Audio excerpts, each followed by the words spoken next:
mostly compound movements, back squat, bench press, obviously those are being tested, and then lat pull downs, dumbbell rows, dumbbell shoulder presses, barbell curls, dumbbell hammer curls, dumbbell lateral raises, just, good old bread and butter movements, nothing weird. Each movement for 3 sets each. Reps in reserve kept on back squats and bench press, which I think if you're going for strength does make sense. Overall, not a huge amount of volume.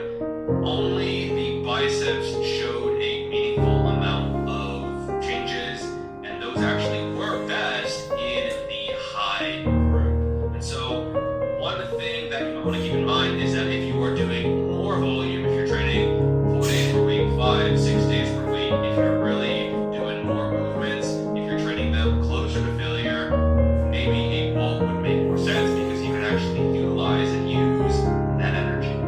And this brings me to a very important point, something that Natural Hypertrophy has said a number of times, and I 100% agree with. The bulk supports the training. That has to be the case. If that is not the case, you probably should not be bulking. A lot of people can make a lot of progress at maintenance. And I would say in most cases, if you're not making progress, the answer is probably not a bulk. We don't really have an issue in most Western countries, heck, most countries in general now, with if it's at a reasonable body fat percentage. The issue is some content creators promote very, very, very lean, shredded physiques. People get body dysmorphia, and finish every bulk 2 weeks into it because, things blur very, very slightly. They get a little bit of water retention. But I think if you're genuinely 15 to 20%, gaining, especially towards the top of that, is very, very viable. So you could cut in this situation possibly. You could maintain, recomp, maybe even a lean bulk. Lots of ways to go in that 15 to 20% range. It's also going to be fairly individual. And then 20 to 25%, probably a cut in a lot of cases. Maybe a maintenance, recomp, maintain kind of thing, depending on your goals, on your set points, settling points, etc. And then if you're above 25% body fat, I think you need to cut. Unless you're in a very unusual situation, like you're a football lineman, you just typically don't give a fuck how fat you get. It's your job, it's your career, you just beef a boy. And, I think that's fair enough. If you have a dream of being a professional super wrestler, I'm not going to be like, you're actually dominating the series. No, you get thick, bro, get thick. So, elevated. Yeah, but my goal is to kill a man myself. So, kind of gotta balance those out. Imagine the smart enough situation that it's like, by the way, this is not the healthiest thing you can do. They know. They know. Training, you don't really know what you're doing. You're probably going to gain almost exclusively fat. And so, the better your situation, the more aggressively you can bulk and actually take advantage of that. And so if you're looking to get your training in order, you can check out my books. They have been very, very well received. There's going to be a Black Friday sale on from now until, I don't know, probably Sunday. Maybe Mondays. Monday is a thing, isn't it? I'm not good at the salesman thing. Cyber Monday? Oh yeah. There we go. Alright, we'll be through Monday. So I won't talk about too much because I don't want to be too salesman-y, but those will be very, very useful in your fitness journey. And it helps me keep doing what I'm doing, putting out videos, making content, etc. I have a one-man crew, and so this is my full-time job, and I really appreciate the support. It's not like some corporate thing where it's like, yeah, you help support the corporation. No, this is all just what I do, only me, and so I really do appreciate the support. It goes a long way. It allows me to keep doing what I'm doing. So thank you so much for everyone who's gotten the books or plans to get the books. So thank you. I'm gonna go eat something because I, gotta keep walking, and I will see all you fine people in the next video.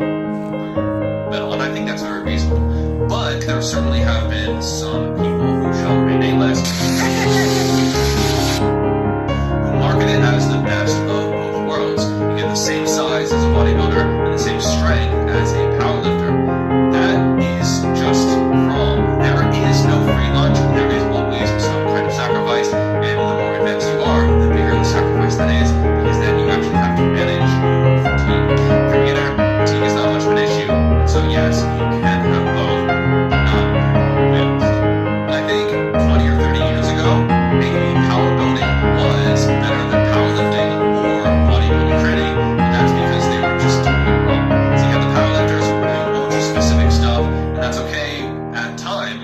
but the power building kind of rounded them out. Alexander Bromley talks about this a lot, where, doing curls and just doing more whole body type of stuff sets you up for success in the long term. Now, the bodybuilders, they were copying enhanced lifters, and so they were doing fluff and pump stuff, maybe ultra high volume, but not near failure, just getting a pump, just getting some blood flow into the area. They were doing muscle confusion, they were copying Arnold, etc.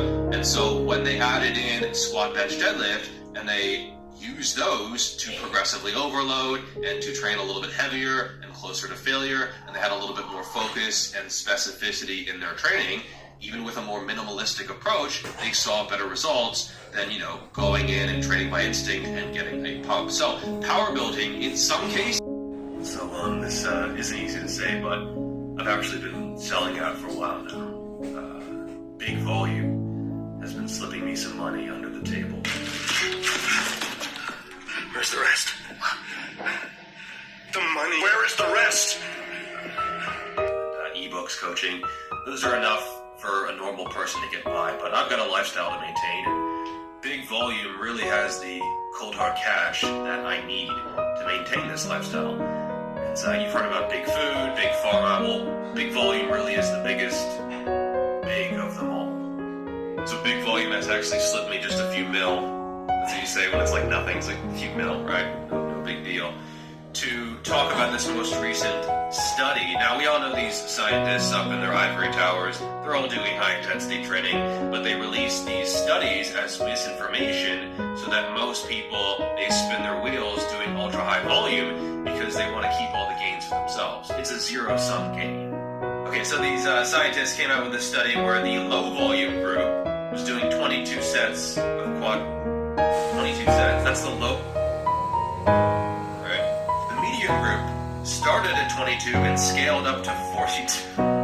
Sounds ridiculous, doesn't it? Scaled up to 42 sets per week for quads, and then the high group scaled all the way up to 52 sets per week for quads.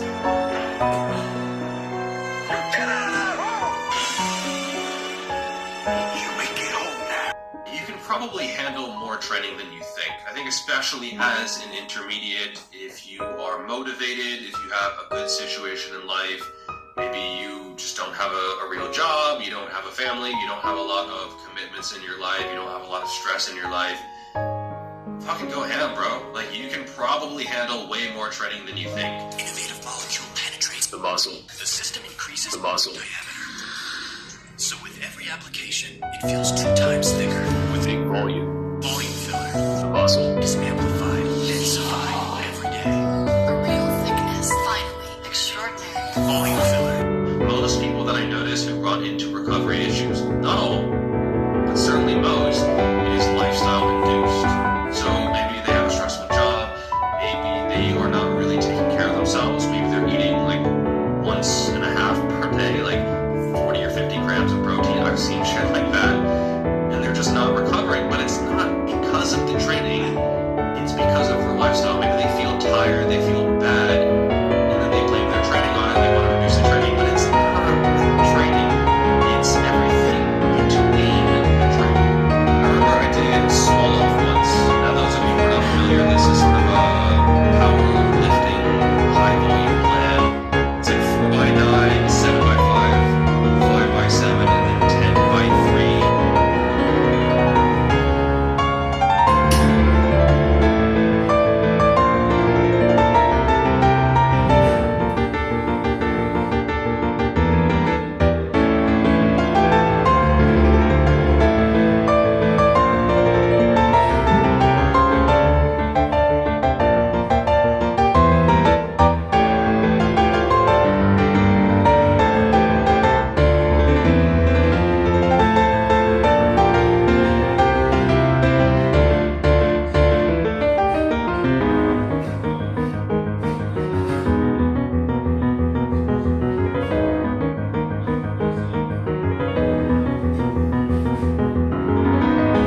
evaluate over time and modify it to your needs as you gain experience. But hop on something that you know is going to be solid and works. You can check out Ravage, Rampage, Fire Flubber, Judgment, or other people's judgment. Let me tell you, other people don't give a shit. If I saw something load up a weight, kind of look at that and be like, hey, yeah, I'm going to take some weight off the road, I'd be like, yeah, respect. He knows his limits, and he doesn't give a shit what other people think. That is wisdom. That is knowing yourself. And a lot of beginners, they don't know themselves. They just know a lot of pieces of information. Also, in your program, sometimes you keep a movement in, and then you swap it out for something else. That's a pretty common way of doing things, and it's something that I advocate. How do you know when to move exercises? How do you know when to change to something else? Well, you have to auto-regulate. You have to go by feel. You have to know when the juice is no longer worth the squeeze. When, oh, this movement, it was hitting really well a month ago, but now it feels a little bit stale, and, you know, it just isn't really providing the same benefit as it used to. Now, you don't want to swap as soon as progression slows, because that slow progression is when you're actually making real progress. But at a certain point, some movements are just not as good as they used to be, and something else